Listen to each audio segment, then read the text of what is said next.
taken. BDS are grouping up again. Everything's up and available again as well. BDS looking for the smite steal. Linces walks and takes it. Nukes ulti though, great onto Chayak, but into the group fight. BDS are disintegrating once again. Call the Forge God actually hits, but look who's dead. Nukes up for the reset, and again, Linces is shredding, dealing, killing, wheeling, stealing. Nuke is just here for a free fire, letting the dogs out, and irrelevant even though the team didn't carry us through the lane. Just great reaction. Turbo Seraphine angle. If you get through this early game, the Seraphine, I mean, counters Rump, the what do you call it, the stack W, gives the movement speed, the shielding. It's really hard counter to Rumble.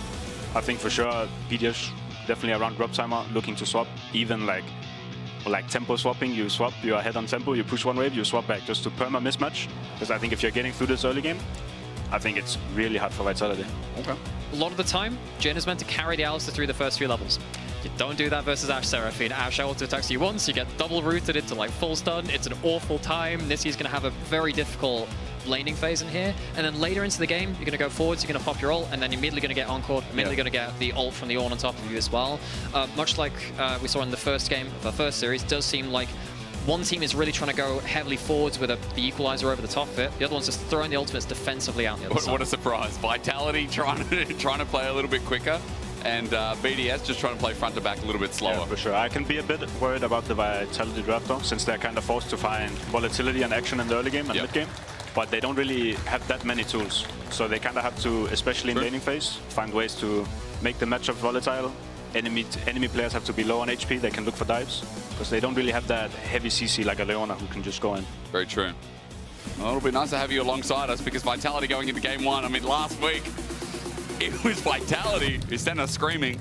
You know, you guys and Vitality right now are like the teams to watch, obviously, because not just the fact that you're now 4-3, that you're up in the top, you're in the top 4 now, by the way. Yeah. But you're both like the development from this split versus last. I think you were kind of showing your head a little bit in the Camille game, even in winter was quite big. It was kind of slowly ramping up as well. I mean, 3 rookies, you know. I think it's, how do you say, accumulating a bit more here in spring. The experience is starting to gather and matter a bit more in the matches as well. I think we feel more confident on stage as well. And I could imagine the same for Vitality, because they're a team who likes to play fast, and especially with some rookies coming in, maybe it's hard to show in the early levels, or it just goes wrong and you overplay. But they're looking sharper now, especially in the Koi series. We're getting towards a point now as well, talked about it in the first series of the day, where particularly the teams that are playing today, all pretty close to the wire when it comes to the playoffs race.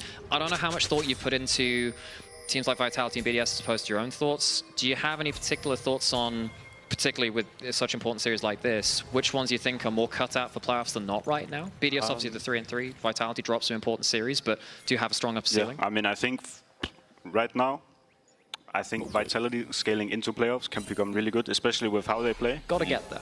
Yeah, of course, that's the big part. Because BDS, I mean, as well, if you're just scaling for 40 minutes and you get some teamfights wins with heavy outdraft in late game, the wins are good. But Vitality can ramp up, and they play some good League of Legends as well more, I feel like, than what BDS has shown. Yeah, more comfort, you know, you're talking about it before, getting more comfortable on stage as well, like the individual skill that's come from Chayak and Naknako especially. I did want to have a closer look at Naknako in this early game, because Kyle, your insight is going to be very valuable to the audience at home. Like, he is pulling up a massive role on these stats as well. Like, I think we looked at your stats last week. His as well were fantastic. It was insane to watch Naknako at his peak.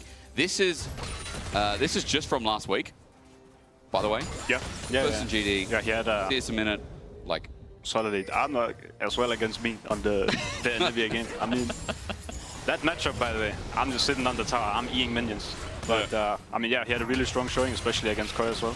I think he's getting in form as well, and I think he's for sure a really strong player. You guys, that was a really good series. That was so enjoyable to cast. I don't know how it felt to play, but like... Stressful. Stressful, that's the right answer. For the second game. We sit here for the entertainment of it. I understand that it feels a little bit worse you're in the hot seat for it, thinking, damn, I have to do all of this for everyone else to enjoy it at home. But at least on our side, I want you to know the effort isn't going missed. I mean, definitely. I mean, it's stressful, but I enjoy every second of it, for sure. Now, obviously, we're looking closer at top lane, and thank you, observers. 2v2's brewing a little bit. You talked a little bit about how annoying the Seraphine is And Naimira, you mentioned the lane, especially with Niski in the early levels. Like, already Ice and Paris pulled out a heal for the trade. Ice also barriered as a side note, so there is a summoner advantage here for Vitality, but BDSF push. Reminds me of the 2022 kind of meta where we had, you know, stuff like the Ashe, Varus, and this kind of crazy pressure. You just use the barrier and the heal very early on to get that push. We can see that the Alistar had to back very early on. Both junglers now on the bottom side of the map, and with this bot lane push and the control from those summoners, maybe they can buy that free bot side scuttle, which looks like they have done. This is here. Both junglers here. Poke again. Kazi rooted up. Cleanse. Oh, it's a rough one. It really is. Linz is going to poke out. Yeah. And as we saw, I mean, Linkers, he doesn't have the setup for the ganks. He's standing behind the turret, but there's nothing. Alistar has to pull some magic. Niski has to find some Q flashes, but if BDS is not giving it, it's just for sure a rough time in bot lane. Look at the spacing. This is why I love people using that red 5 pick to do something a little bit different. Yeah. Something like that Seraphine, don't see it that much. You can see the value here where you can actually just silver bullet an entire lane and say, well, your Alice is not getting through draft in the way that most teams in the world think that, oh, Varus, Jhin, they'll get an Alistair through laning phase. Yeah, It'll be fine. Apparently not here. Definitely. Now, what do you think of the build so far? We got double. I like it. I mean, dude, what is I can see the. Actually, I'm not sure though. Because I mean, you said I like it. No, I like but I mean, the non-magic mantle is 400, and upgrading it to a Negatron cloak is 450. Yep. So buying 2 is getting, I believe, 10 less MR for 50 gold, but like 50 gold difference. So the MEV doesn't fully add up.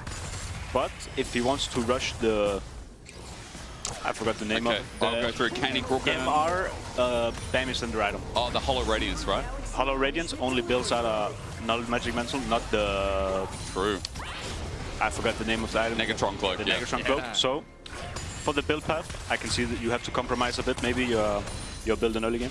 Dude, I miss when mages could build Abyssal Staff, and you could build it out of Negatron cloak. You buy that first item, take half damage for your lane opponent for a while. Ah, that was the stuff back then. It's been a while since we've had those huge resist items like that. I mean, Carl, as you said, by the way, top lane, Nuck was level 4, getting the push in. There was a good trade from Irrelevant, where I think he hit Searing Charge on top of Pillar, but outside of that, it's going about as you expected. Small gold lead brewing. TP is going to be used by Irrelevant. BDS, other side of the map. This 2v2, as you expect, sets up a Dragon. Yeah, I mean, for sure, BDS, name of the game here, if they get to like 2-3 Drakes this game, or if they can just cruise through, use bot power to get first 2 Drakes, I think they're in such a good spot. Yeah. Your jungler was talking earlier, in fact, before we went live for the day, saying, hey, if you get dragons, they're really cool because it forces the enemy to fight you. And I think particularly in this case, BDS, as a team, they like to play a little bit more slow and steady around big objective play. I think Europe as a whole has liked to be doing that. Actually, kind of seen that mirrored across the world, really. When you have a comp like this, Vitality do not want to be fighting in a single angle down the front team fight because that's when all the line ultimates kind of come at you and it just really doesn't work for you. So Vitality will need to find some way to get some early kills onto the dog, onto the Neferi. They'll want to find ways to get that Taliyah ultimate through as well. I think the less this comes about objective focus 5v5s later into the game, the more it is about the individual power of stuff like the Neferi, the Taliyah ult making a mess of things too, the better it is for Vitality. Carl, where are you sitting at for Neferi at the moment? EU started playing it again. Like, it was only a week or two ago where this champion was not really picked at all. I mean, we were still playing it, to be fair. I mean, I think that is true, champ still holds a lot of value. I think one of the, for sure, better AD options. Okay. He said Niski needs to send it. He finally gets one, but where's the damage? Jhin has to reload in 2025, and Niski is just getting whittled down. Lethal tempo and full stack ice. Cleanly done. Kazi going to sit there, get the fourth shot, but it's not worth it. Lethal tempo still there, and ice takes him to town. We said it was a silver bullet, and Kazi can't find himself a fifth one, sadly.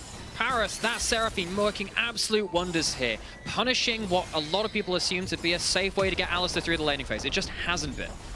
What do you do about this bottom lane? Like, this is such a big problem. I mean, what if Vitality needs to just play off 6 of Chayak, or... I mean, I think that's the only play. I mean, the problem is, though, you have the strong pick in the Rumble winning lane, but it's not really a lane you punish with dives. The On, if he plays properly, can just sit on the turret and he'll be fine. So I think it's... So sent it. He did send it, and this is the threat, right? You're in the losing lane, you see the golden path to a winning lane scenario, and it just isn't quite wide enough to fit your boat through. Goes for the flash pull, just don't have the damage to follow it up. Yeah. I believe as well Niski does not play Ignite this game. Yeah. No, he didn't. He went heal. Yeah, for sure. Wait. Arrow. There's ulti. BDS is sending it Flash all. on Niski. Level 6, and as you said, Niski also no ulti, so what's he going to do? He's going to stand there. A third kill to boot over to Ice. Ice is ready to carry this game. You've given him the tools. Is that a 1.2k goal lead? 180? Oh, yeah, it is. Oh yeah. my days. I spy with my little eye. A bit of a bot diff. Ice has been so well set up for by Paris in this last pick. Talked about that a bunch at this point. And thing that we were mentioning earlier, okay, well, Vitality want to make it about split map plays, use the Talia roll. There is a Pantheon on the other side too, so it's not even like Vitality are global to no global. 113, 113 as our lovely friend Finn would put, can just make those kind of plays too. And playing towards the strong bot lane like this, it is just making Vitality's job even worse. They have to play out of a huge deficit now. I think the biggest thing people forget as well, because you're also range versus melee with the Seraphine versus Alistar, Dream Maker or Dream Bubble, whatever that item is, that's stupid, that gives magic damage and then also gives a heal on top of that support item I think is so broken. Paris should be there pretty soon. The Dream Spike. One of the things. You know the item. That's not my role. I got no doesn't matter. Do you know, I've changed. I was learning from Aragon, right? I was learning top lane. Now, I don't know if that was a good thing or not. And Oda was teaching me as well. And so I got to Emerald as a top laner, right? Playing Set, playing Renekton, playing Volibear, which I think is pretty busted. You actually agree? I mean, I used to play a lot of Volibear. I played it last year in Academy as well. Yeah. I won with it, not due to my performance, but... Hang on. You're being modest, yeah. Very humble. So I like the Volibear. I love the versatility. Yeah. Especially Q got buffed 80 ratio. I saw that. I can build whatever you want. Do you think that it makes a big difference? Like, is it? I think. I mean, you see a lot in solo Q recently. People have been playing Volibear into Synth with Cosmic Drive. I think now with the Q 80 buff, since you're maxing Q on jungle, I'd say you can probably just go for booster builds as well. You can look to the Sundered Sky into tank. You can build whatever you want on this channel. Oh my god! All he needs is Mystic Punch from Arena. He's set. Definitely. That's it. Some good augments on this channel. Bro, he's just unkillable. Like without heal cut, like his W is so broken. And plus the fact that E level 1, I think, with all the percentages added up, is like 200 damage. It's like 200. Imagine how Ornn, the actual champion being played in this game, feels. That you're talking about his biggest op instead of him in this game. Well, bro, Volibear had to be. I need to get skill check while I was here. The people need to know. They must know about the bear. Valse knows it's broken. Also, really good Ambassador option as I've found out recently. The Volibear into Ambassador. Oh, the volley into the Ambassador, yeah. Really good option. Now, what's happening here? I mean, Irrelevant can not much happening in the top lane. I mean, now, from my understanding, the matchup can turn around because he's gone for the Conqueror rune, which he tends to do against some of the tanky matchups. You can sometimes see in that design as well. From my understanding, you go towards the Liandry's and the Riftmaker if you really want to hit down on that lane too. But you still kind of win the lane, but you don't run away with it to the point where it's such a problem against a lot of other matchups. Yeah, I mean, definitely. Like the Rumble into Ornn and in general Rumble into tanks, you're scaling for free. And then you, depending on drafts, teleport. Like we said, they're relevant TPs. This is what they have to do, right? For BDS, a 5v5, they at least pull off 2 grubs. But Linces commits for a little bit more. He's got the Smite available. 113 the same as well. 1 was stolen. Vitality are looking for all 5, but Call the Forge God comes through. Irrelevant misses, gets a flash. Kazi cleanses away. Deadly Flourish does nothing on the side. Nuko, where's his contribution in the fight? He's got the equalizer up as Niski pops the ulti, but there's the Seraphine. It runs through. Niski's in a lot of trouble. He has to flash too, and BDS are now playing on low mana, but they've won the fight so far. 4th shot goes awry. BDS looking for another angle. It's Irrelevant. A searing charge into a wall, maybe, but Linces is into the back line onto Paris, but the Pantheon off 113. Where's he going? Somewhere else, it looks like. It's Vitality in the river. They make it so crazy in the top lane, and Niski adds to the fire. 113 gets donated a kill. Vitality looking for the chase to find something. 1 grub for BDS. A kill on top of it as well. That was certainly a way to play out that team fight. I thought there were a lot of things which changed the direction of that fight unexpectedly. We had a great Talia wall, we had a Rumble equalizer, and the Jhin ult kind of forcing people to scatter in different ways. I'm not sure either team really expected to be split apart in the way that they did. The kind of the story of it, though, is the 5 grubs over towards Vitality. They will be happy with that. Nuko gets himself a free wave in that top side too. So at least they get some immediate value out of the play. Yeah, I think for sure, though. The problem is, though, you're trading grubs for Drake here. I think BDS should be able to just play Drake now. Jhin still has to recall Cassie, which is a problem. You're not really hitting towers as Vitality this game. I know you have, like, you can get champs that can cheat tempo on sides, so you can look to push out waves, but hitting turrets, I think the Drakes are just really, really, really important. Yeah. So strong. I mean, we already mentioned Shay talking about it, but we just know at this point, like, I feel like dragons are so obvious. So 2 dragons for BDS when already that bot lane went so well. the Enchanter is already close to the first item too. Like, it does feel like BDS are ticking their conditions so easily. And that Enchanter is going to become a much larger problem the longer the game comes on as well. Yeah. So we have the 2 dragons down, revisiting the win conditions of these teams. BDS wants to be about late game objective fights, and if they force these dragons, Vitality will have to play into them. They will have to play into that Call of the Forge God, all of the enchanting coming through from the Seraphine as well. So while Vitality do get some immediate bonus, definitely got to agree with you there, BDS come away with a strategic advantage, I think, late, long term. Feels like perfect conditions for BDS. I mean, as a whole, as a unit, like Kenny Brooker now picked up as well. Yeah. Is it 15 seconds now? It's been 15 for a while, hasn't it? Yeah, it's 15. I mean, yeah, that item was so broken. Yeah, 12, yeah. Did you ever play with a Genius they Hunter? enough the HP scaling of on the shield. Oh, the yeah, shield yeah. was insane. But as well, I mean, for sure, Vitality, it's gonna just become a bigger struggle this game, I think. As well, Jhin itemization, you're going for the static shift, meaning on 4 items, a Jhin into tanks, you can have full crit, you have your LDR, your collector, your IE. But with this build, you're gonna be lacking some DPS later on. True. I think from what I've seen a lot of these static shifts, it is just a constellation of, look, I am not winning the trades, I just need to push waves as quickly as possible and make something happen away from me immediately. Because this game has to be away from those 5v5s. I think even if you had a perfect Jhin build, it's not going to be the difference maker. The difference maker is push out immediately, get some value elsewhere. Definitely. I mean, yeah, the Jhin, I mean, the static shift fits the identity of the champ, that you can fill out that role. You join with ultis, you're clearing waves, and he's just relaxing on it. Irrelevant loves it, though. Yes, the Mosquito has returned with a vengeance. I mean, look, not having armor for the time being, maybe that's going to be a consolation prize, but even as he builds his null magic mantle, Irrelevant at level 11. I'm looking towards his next fight because Call of the Forge God's back up and available. His teleport's up and available. TP advantage between top laners, but we are fighting over the top lane for now because I see 50 seconds until Herald. If BDS get this, it just feels like a losing 5-man deal. top side, dropping the bot wave here. I was about to say They gotta make something happen, but they just... Alistar, Niski no flash. It's really rough. Yeah, and I remembered, like, I guess Vitality feel a little better leaving the Ornn alone because he doesn't have any grubs to push that tower with. But yeah, they are dropping stuff for this. They need to make something happen. If they get that Herald, they can use those 5 grubs a lot easier and try and break open something on the map. You can see that they're already, I'm not going to say resort to desperate measures, but they can't play things quite as straight and simple as BDS can. Yeah, I mean, if they're even numbers, BDS to Smatcherium, they should be getting control everywhere, BDS. So for sure, Vitality needs to find some crazy angles, especially with no Alistar flash. You don't really have any tools to find an angle. But, I mean, Vitality getting choked out, like, even just by vision, even just by Irrelevant moving in. Nice dodging skill shots. Now finally Nuck goes bot, but they're just saying we're conceding this only if Linces can get a steal, because Nuck goes bot. TP's not up, and BDS will just be taking this away. It depends on the 50-50 from Linces, but even though 113, by the way, 113 is down 2 levels. Talk about that in a second. Engages there, searing charge. Herald goes down. For Vitality, a soft contest turning into a harder one with Niski getting a bellows breath. Really nice, and as you said, Carl, simple. Yeah, but as well though, Vitality, double side tier 1, and they get to push out the waves, meaning the next state, the next map state we're gonna have in the game, Vitality should be able to be fast on the map, and they can look to be proactive. Global's coming in though, Irrelevant can engage from a long way, and that arrow and the Pantheon coming down on top of him.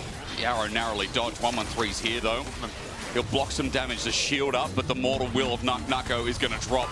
To Call the Forge God, a ram line down, and Nucko has nowhere to go. He runs, he tries, the flames out, but it's seared on his side. Speaking of that next map state, I don't think Vitality can be proactive now. Okay. Let's go! Yes, let's use that rumble. Oh wait, 30 seconds folks, chill a little bit.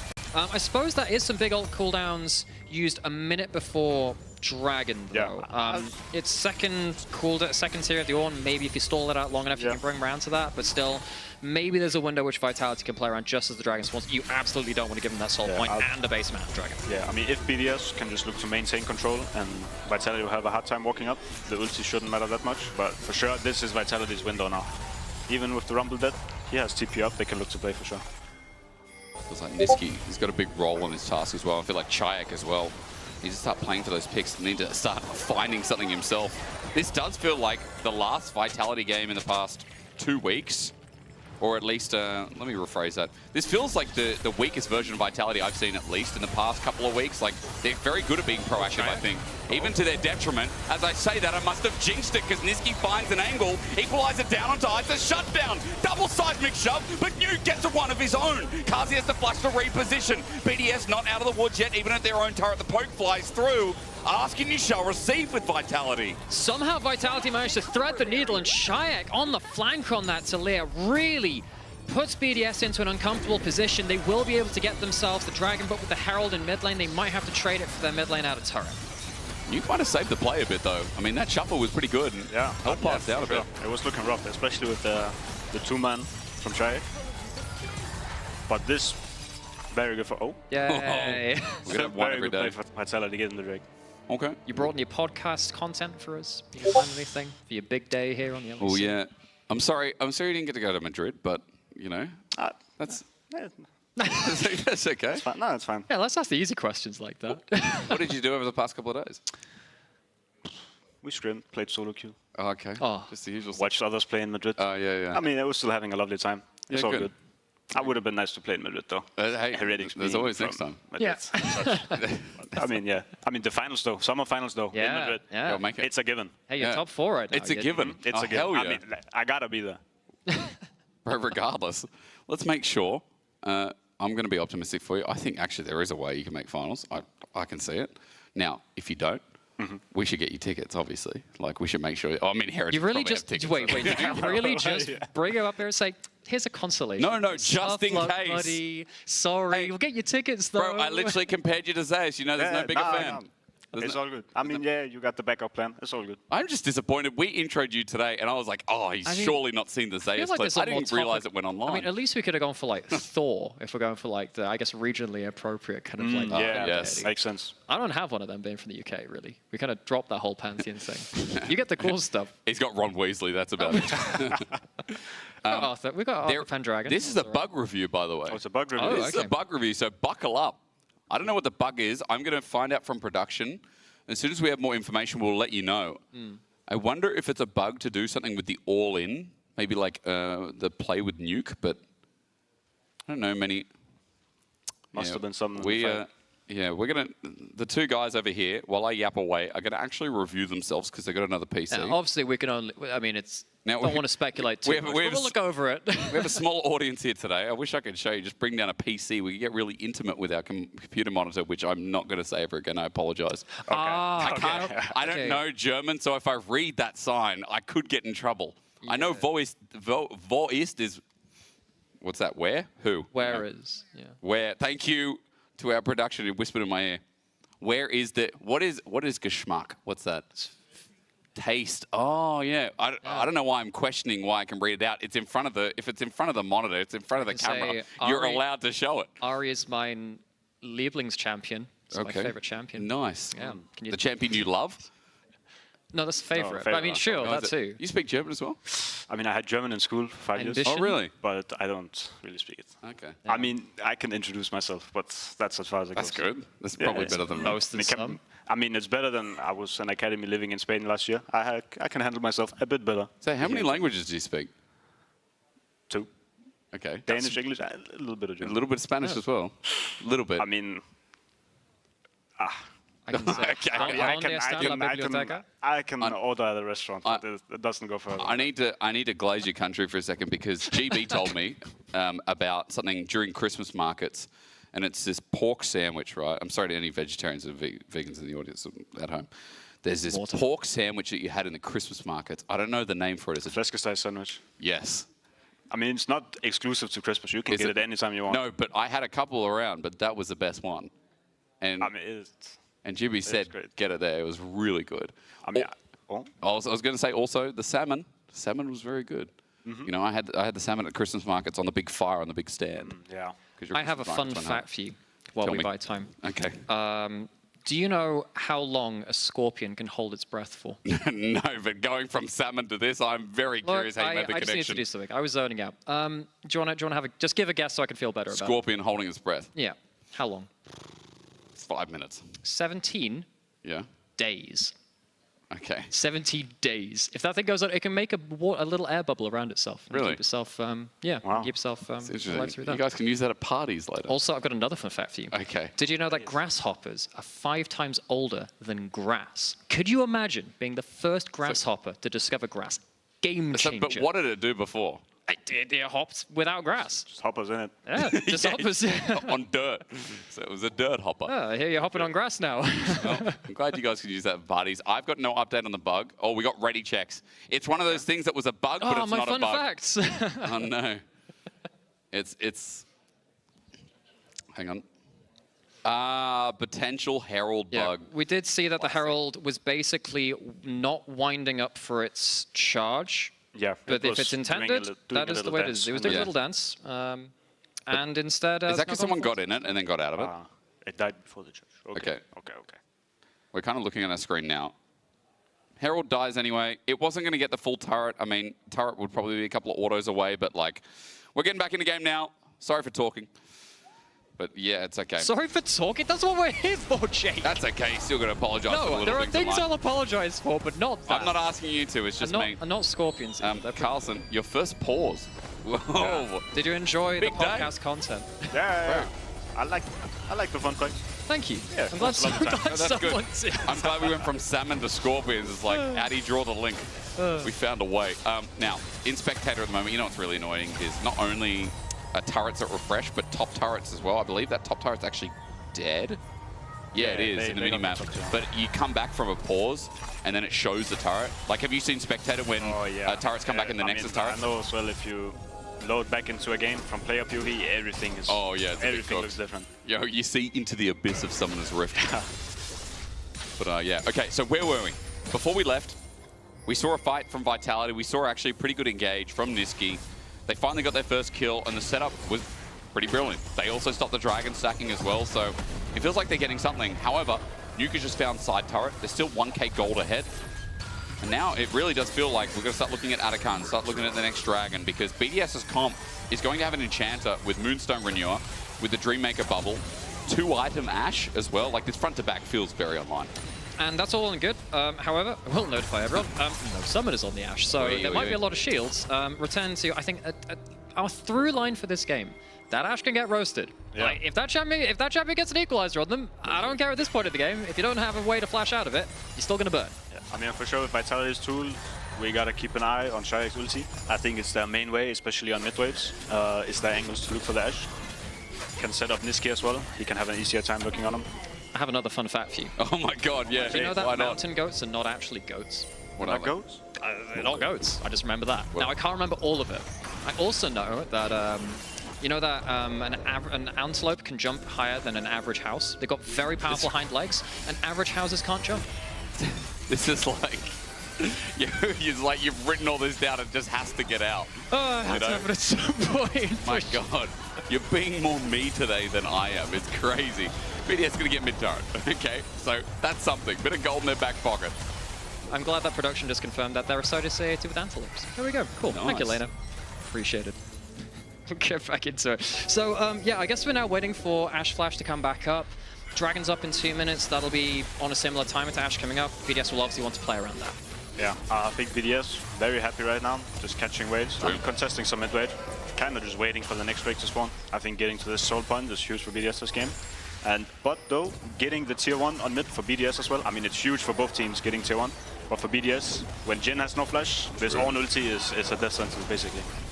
Yeah, very, very true, especially with Nuke having ult up as well. When he has flash too, like, the all-in that comes from BDS, with Pantheon ult on top of that, with Arrow that can just get sent out. There's so many ways to pull Jin summoners, even if they are up and available. About 20 seconds on that flash, by the way, from Kazi.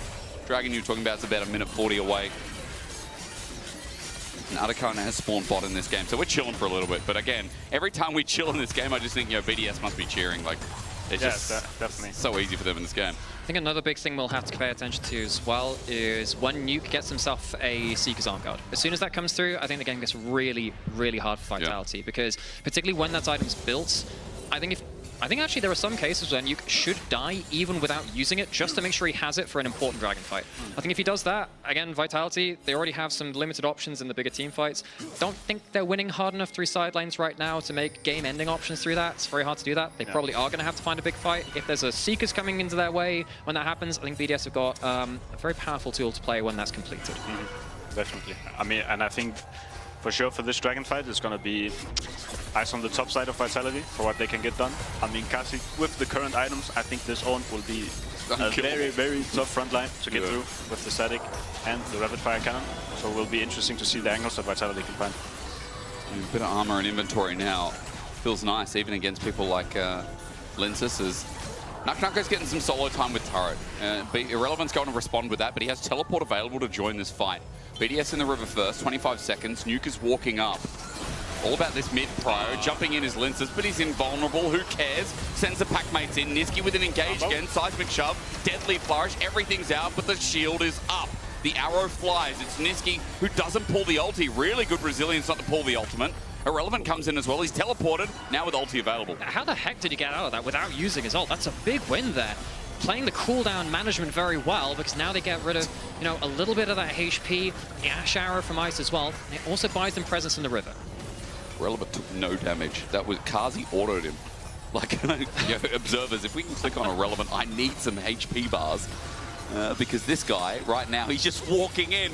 Where is the damage? They need everyone to hit him. NuckNucko needs to hit him, it feels like, with the burn. Force God finally some. He ults, he misses. Searing Charge, also a miss. Into NuckNucko, into melee range. I'm watching this top side because he's getting burnt down, but meanwhile, Kazi was selected and tortured. Vitality have 4 members on the right. BDS on the left. Dragon still contested, 1-1-3 at half HP. And while one of the carries is down, they still have the Equalizer. Equalizer, everything laid in, but the Seraphine ult is huge. Ice jumped in, but he's going to go to his death. Paris the next target, isolated, can't heal up. Vitality have finally found the fight. They select their prey and disintegrate them one by one. I mean, Vitality just played this much better than BDS. I mean, you saw on the mid wave, they were playing with them, forcing Irrelevant TP. Meanwhile, Nak could just walk there. They were playing with them this whole fight. Also some mis-execution, especially from Irrelevant side here. Call of the Force God. Didn't really connect them to anything. Yeah. Typically, you want to be fighting in one direction of this comp. They fight this way, they end up going back this way, they use all their cooldowns, and they lose their tanks, they can't play that same kind of position. Especially. Even though the Jhin is dead, the Equalizer's there for the damage. The Jhin doesn't do damage, the Rumble does. Yeah, I mean, especially as well, BDS maybe over-forcing a bit. Yeah. Comp, you definitely want to stand your ground. If the Ornn is going in too deep, you saw him dashing into the wall, going for the Talia. You're leaving yourself exposed to just get killed by the Rumble. And your oh my god, thank you, babies, I griefed. No. It's a good addition to LEC, you know. Definitely. And just remember, we're always listening. We pull up on broadcast quite a lot now, so. Yeah, we just get just perma Kazi Cam. I think that would be very entertaining content. Have you spent much time with him outside? Like, have you... We did consent once. I mean, it was very short. We had to do only one time, never again. I mean, we had to play a 1v1. Okay. Only one. Well, I mean, I want to hear more about it in a second. For now, I realize the Dragon wasn't taken. BDS are grouping up again. Everything's up and available again as well. BDS looking for the smite steal. Linsis walks and takes it. Nuke's ulti, though, great onto Chayak, but into the group fight. BDS are disintegrating once again. Call the Force God actually hits, but look who's dead. Nuke's up for the reset. And again, Linsis is shredding, dealing, killing, wheeling, stealing. Nuke is just here for a free fire, letting the dogs out. And Irrelevant, even though the team fight looked better this time. Vitality are finally finding their footing. Huge fight for Vitality. They have the Baron, they get themselves the Dragon afterwards, they start taking towers, and all of it comes off of a fight where BDS once again can't find a single direction team fight. They allow way too many people into the backline, and they can't stand their ground effectively. Yeah, definitely. I mean, a huge team fight from NuckNucko. I mean, you see it in the replay as well. His ultimate positioning, forcing the Ashe to walk back, and then he's waiting around the corner, and he gets a full combo on him. Now here it is. Walk us through, Carlson, because... I think definitely Ice No Flash. He has to walk back. Yep. Insta harpoon, double harpoon with the Q. Boy. Oh. And we're going live. NuckNucko's in trouble. Here, 1-1-3 finds him. He flashes behind him. NuckNucko, the positioning's crazy. The burn! It's a trade for now, but only if he dies. He's got Electro Harpoon. He gets the space. He gets the shielding, walks in. The scrap shield, the ambition. Oh, wow. You and Nako, you've got that mojo going on in the LEC now, you know? You guys are crazy. You guys are bloody crazy top loaders. I just love the fact that, look, this is not an easy comp to play from the position they were in the game. The Vitality, hang on a second, great flick back. Landed. Ice is not dead. Barrier's going to come up. Weaver's wall. Chai's going to follow in. Yes, he is. Nice follow from Chai. And Vitality with a 5.5k gold lead. We come back from that replay, actually do a big Vitality win. I can just go and restart that part again. This is not an easy composition to play, especially when they're behind Dragons, especially when BDS had such a crushing bot lane lead. They are playing the team fight so much better than I thought they would be able to, though. Serious credit to Vitality finding all of these individual plays to open up different angles. Sure. I'm impressed because I started giving up faith, seeing third Dragon, seeing like a front to back, but Kyle, you brought up the important issue. It's like maybe not being too early, but you know, the positioning was a big question there. Like BDS a little bit too antsy on the fight this early on. When also we're not on 3-item Ash, we're not on 3-item Azir either. That back to front wasn't as clean as it should have been, right? Definitely. If Nako, Shai get to be on the sides like this, coming from different angles, we can pinch. Oh. Ooh, you think he's caught out? That's the question. He's going to get rooted. Yeah, he does have Atakan. Yeah. 200 gold. Withdrawal is there. Midway pushing. Just run topside now. They have take full control of topside. They can play top tier 2 maybe. They have a hard time sieging though, definitely in the shot. Shayak still has teleports, got his ult coming up soon, chooses not to use his flash. The only thing he loses is Seraph's cooldown, which means nothing, really. Yeah. A couple of things I'd like to highlight as well. We do have the anti-heal item coming in from Jhin, has the Shiv, so it's easier to spread that damage around as well. This game is going so much better for Vitality than I thought, because this third item is a Death's Dance from the Neferi and not a Serpent's Fang. I was actually pretty certain it was going to be, well, someone will have to go towards the anti-heal, this case is Jhin, they'll have to go towards the Serpent's Fang at some point. He says, actually, no, I can go for that individual staying power, completely fine with that. Don't need to go towards the Serpent's Fang to deny the Seraphine that late game value. Vitality have the luxury of going towards more selfish items. But do you think this game is won from Vitality? Because for BDS, now that the items are there, even being 6k gold down, I'm still worried about the Seraphine combo. I'm still worried about one good engage from BDS, and Vitality aren't like the crystal cleanest team in the league, right? Yeah, I mean, things like getting top towers or getting tier 2s without Nash, that's where these drafts can be broken. Okay. But with the Atakan, quite an easy picking getting this top tier 2. I guess easier. So you're feeling optimistic? I think they can look to just fully send it here. They can play for inner. I like to hear it. 6.5k gold lead. Sending it Nisqy. He listened to you, but there's a searing charge. But however, Nisqy takes so long to die, as running in with the Atakan, they don't mind it. A quick reset and a trade with Atakan is so good. Linces is in the middle of 4 people and he's winning! With the Weaver's wall, our Nuke can only do to sit there and kill Nuke. A real death good, but Kazi tickling them like a mosquito works out fine. Here's Atakan about to burn out as well. He's got a Quadra. Carl, a Penta on the horizon, but Paris too far away. Kazi too low, but everyone else dead from BDS. Jhin gets his favorite number. With this build, of all builds, the Mosquito's got a nasty bite. I'm surprised. I don't feel like this Jhin was carrying the game, but Kazi, utility shows up big. Paris flashes away. No Penta in the end. Nako takes the ace anyway. The timer runs out. Vitality. I asked Carl here, can they finish the game? They're not the cleanest of teams. They shut me up. 1-1-3, the last to go for a double ace. Vitality with game 1. And an insane last 10 minutes. Yeah, strong showing from Vitality in these fights. They were really clutch this game. Difficult game. And my biggest takeaway from this is that not that they won and their gold lead was snowball or whatever. It's winning from the position that they were in, given that they were against a very difficult to play against objective team comp. Now, I do think on the other side of that coin, I don't think that, you know, BDS played it out the best in terms of their own objective fights. I think they would have expected more from their composition, especially when they have such comfort on it. Well, Carl, thank you so much for